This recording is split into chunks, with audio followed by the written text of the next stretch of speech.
Hai, selamat datang kembali di Nonton Lagi Channel. Bagaimana nih kabar kalian? Semoga baik-baik saja ya. Di episode kali ini kita akan mengungkap teori paling suram dari Disney Pixar yang belum pernah kalian dengar. Bersiaplah.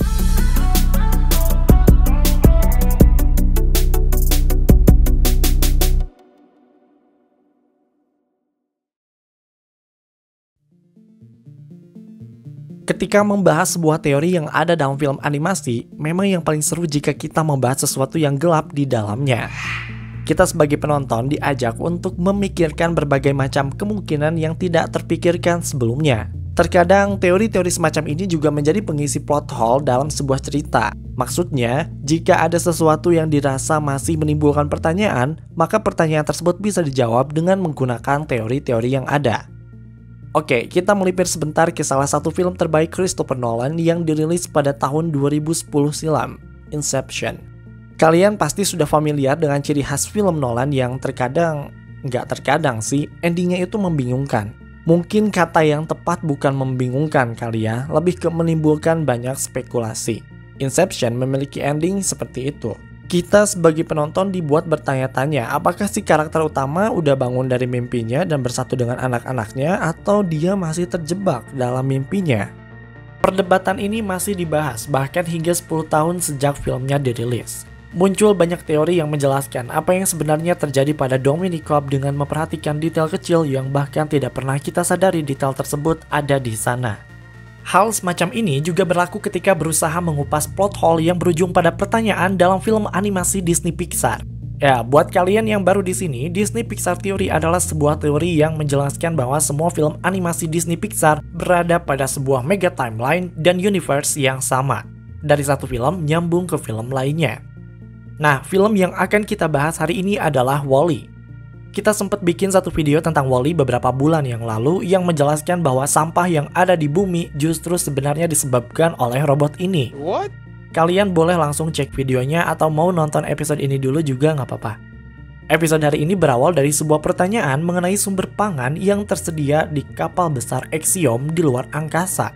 Maksudnya, mereka mendapatkan semua makanan dan minuman itu dari mana? Bagaimana jika sumber pangan yang tersedia di sana habis? Karena mereka kan lagi nggak di bumi. Pastinya mereka harus putar otak dong. Siapkan diri kalian karena ini akan menjadi teori paling mengerikan yang pernah kalian dengar. Tapi seperti biasa, sebelum masuk ke teorinya jangan lupa untuk like, share, dan komen jika kalian suka video ini. Tekan tombol subscribe dan aktifkan notifikasi loncengnya supaya kalian tidak pernah ketinggalan video terbaru dari kami dan sebagai bentuk dukungan kalian terhadap berkembangnya channel ini. Oke, ini dia teori gelap Disney Pixar 29 episode WALL-E Cannibalism Theory.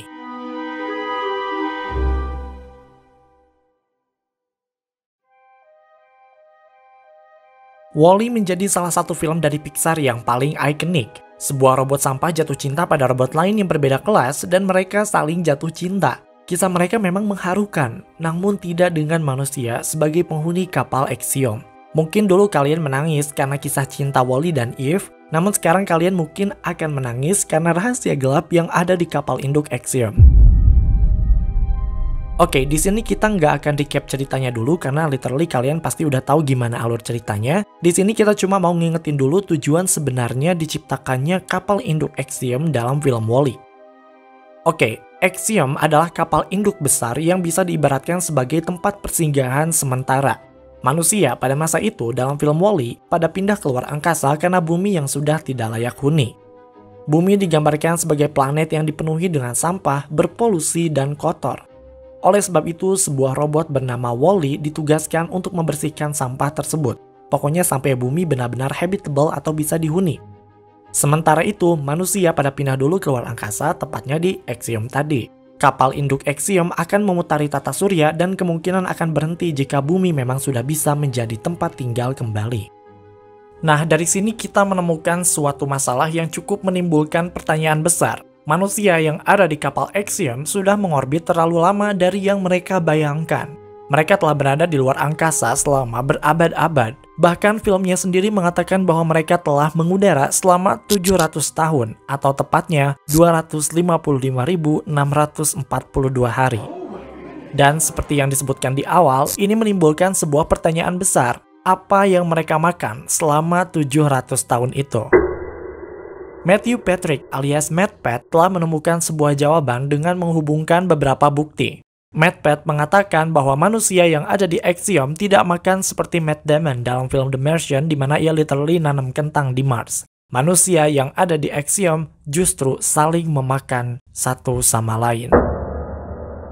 What? Yap, animasi favorit kalian tentang robot menggemaskan yang berusaha menyelamatkan dunia ternyata memiliki cerita gelap tentang hancurnya kemanusiaan, di mana manusia memakan manusia lainnya. Sama seperti teori SpongeBob yang kemarin, kita nggak mau kalian ketinggalan teori ini, jadi kita bikin versi bahasa Indonesianya supaya kalian bisa merasakan ketegangan yang kami rasakan. Oke, film WALL-E terjadi pada tahun 2805, tapi diceritakan bumi mulai bermasalah dan manusia mulai meninggalkannya mulai pada tahun 2105. Manusia meninggalkan bumi diusulkan oleh sebuah perusahaan besar bernama By and Large atau yang lebih dikenal dengan sebutan BNL.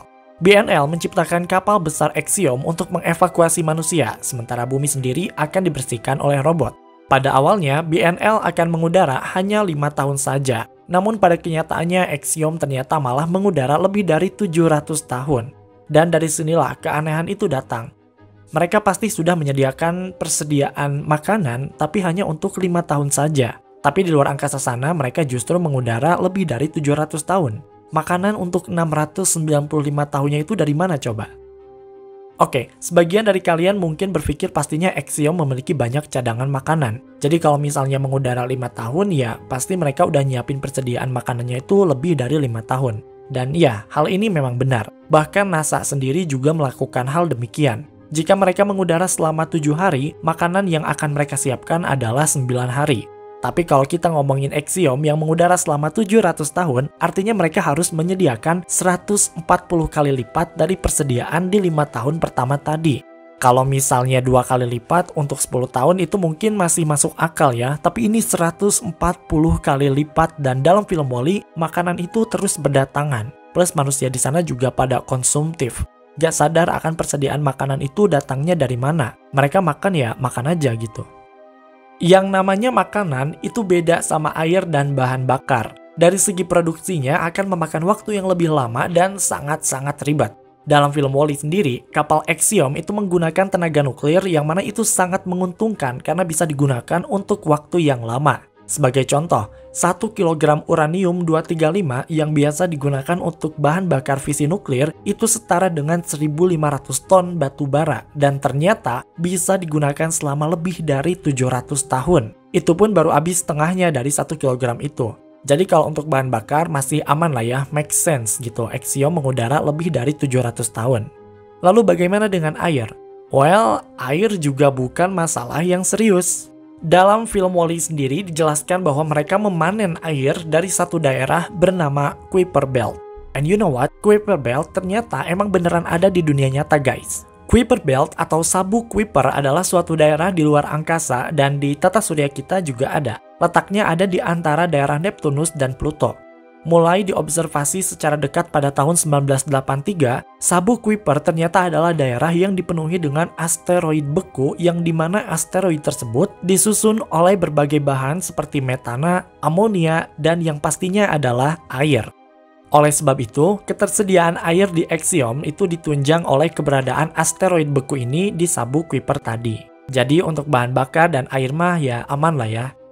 Ini nih makanan, mana banyak fast food kan di Axiom itu, jadi pasti nggak sembarangan datang. Nah, selain permasalahan makanan, Axiom juga memiliki permasalahan yang lain, yaitu orang-orang yang meninggal di sana itu dikemanain. Kayaknya gak mungkin kalau misalnya dikubur, karena kan di sana nggak ada tanah gitu. Atau mereka mungkin membuangnya di luar angkasa, atau justru yang lebih masuk akal, mungkin mereka menggunakan daging manusia yang sudah meninggal itu untuk dijadikan bahan makanan yang baru. That's it.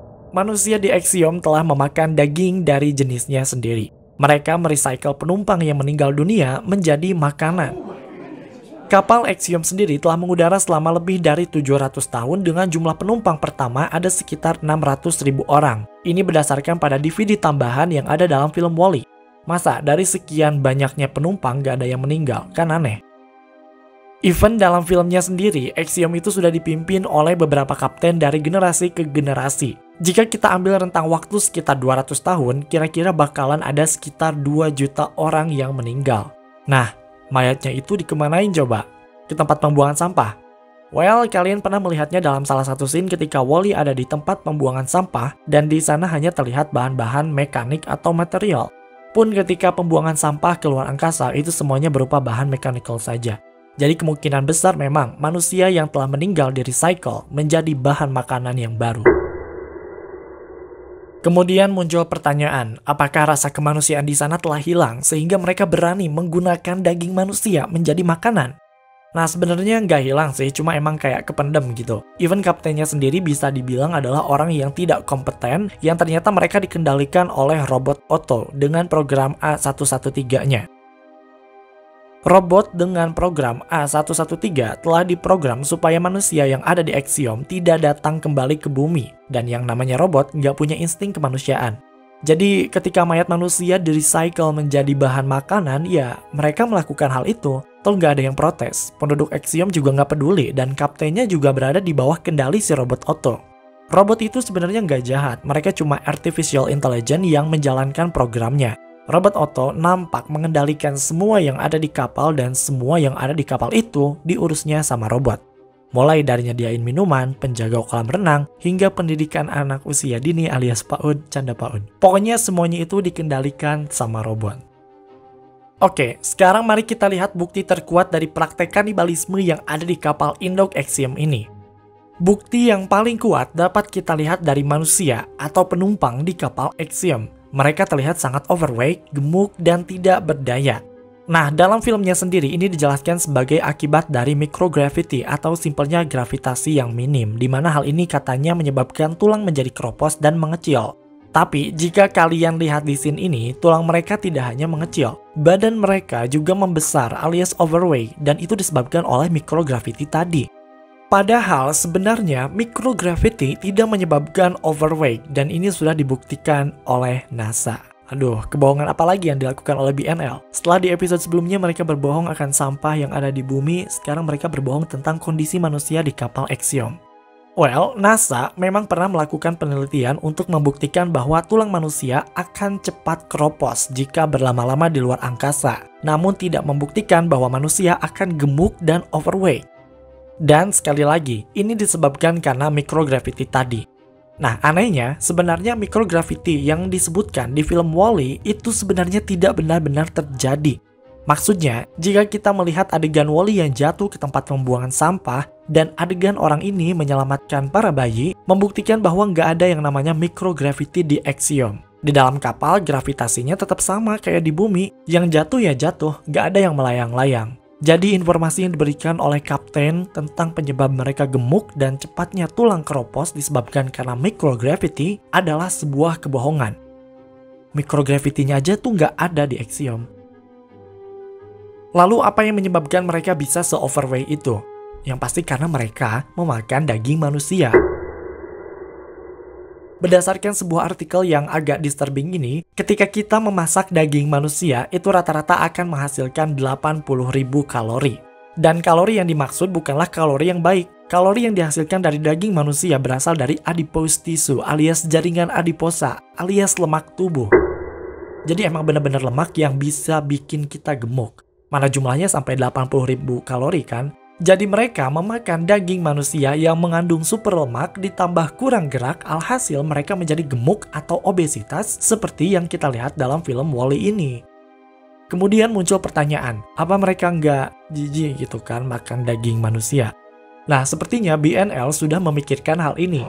BNL mengelabui manusia di Axiom dengan membuat semua makanan itu di-blend, dirubah dari yang tadinya padat menjadi cair dan bisa dikonsumsi melalui sedotan. Sains telah membuktikan bahwa salah satu cara terbaik untuk menutupi atau memasking sebuah rasa dalam makanan adalah dengan cara merubah makanan tersebut menjadi cairan.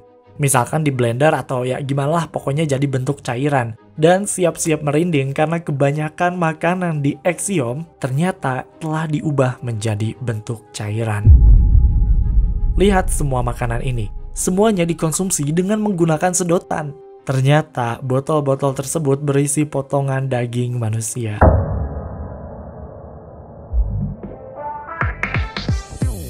Oke guys, itu dia teori gelap Disney Pixar part 29. Apakah kalian percaya bahwa makanan yang ada di Axiom berasal dari mayat penumpangnya yang sudah meninggal? Komen di bawah.